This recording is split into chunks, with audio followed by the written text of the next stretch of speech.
আসসালামু আলাইকুম। আজকে আপনাদের সামনে আরেকটা রেসিপি নিয়ে হাজির হয়ে গেলাম। তো আমার ভিডিওগুলোতে দেখছি আমার আপুরা ফ্রোজেন আইটেমগুলো খুবই পছন্দ করছেন। তো আজকেও একটা আইটেম নিয়ে আপনাদের সামনে হাজির হয়েছি। আশা করি স্কিপ না করে দেখবেন এবং আপনাদের অনেক উপকারে আসবে।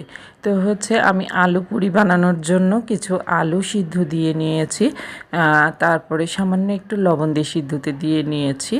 আর এখানে আমি আটাটা তৈরি করছি। এখানে আটা নিয়েছি, সাথে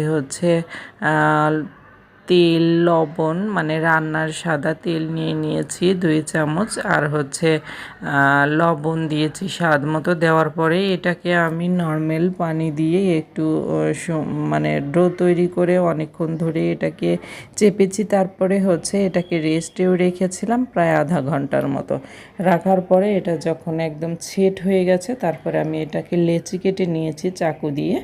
লেচি কেটে নিয়ে তারপরে এটাকে আমি এরকম হাত দিয়ে একটু মানে শেপ নিয়ে এসে তারপরে এর মধ্যে আমি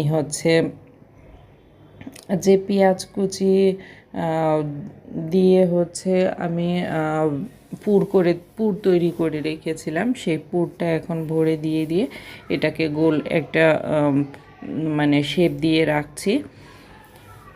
তো এটা আমি এই পুরটা তৈরি করেছি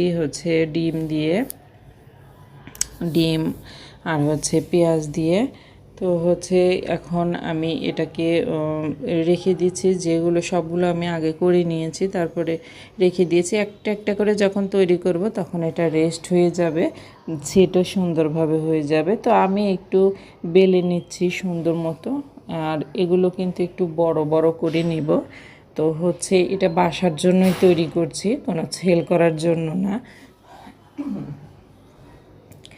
তো এগুলো আমি শেপ দিয়ে সুন্দর মতো করে বড় বড় করে তৈরি করে নিলাম, বেলে নিলাম। একটু একটু হালকা মোটা মোটা হবে, তবে খুব মোটা না। তবে এটা যদি একদম ডুবো তেলে ভাজা যায় তাহলে একটু মোটা হলে সমস্যা নেই। তবে মোটাও না চিকনও না, এরকম একটা মাঝামাঝি টাইপের করে নেওয়া উচিত। এটাই হলো পারফেক্ট।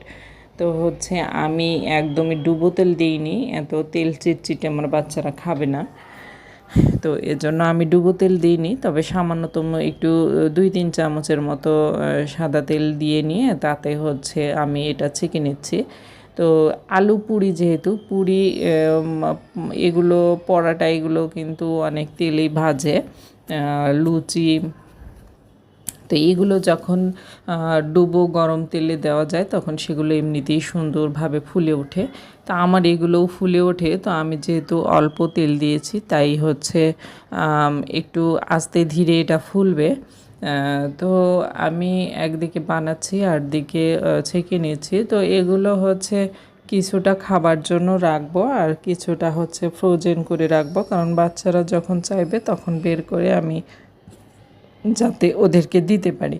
এই ফ্রোজেন আইটেমটা কিন্তু অনেক সুবিধাজনক। যে কোনো সময় নাস্তা হোক বা যত ব্যস্ততা হোক, তার মধ্যে কিন্তু অনেকটাই সুবিধা। চট করে খাবারটা বের করে গরম করে নেওয়া যায়।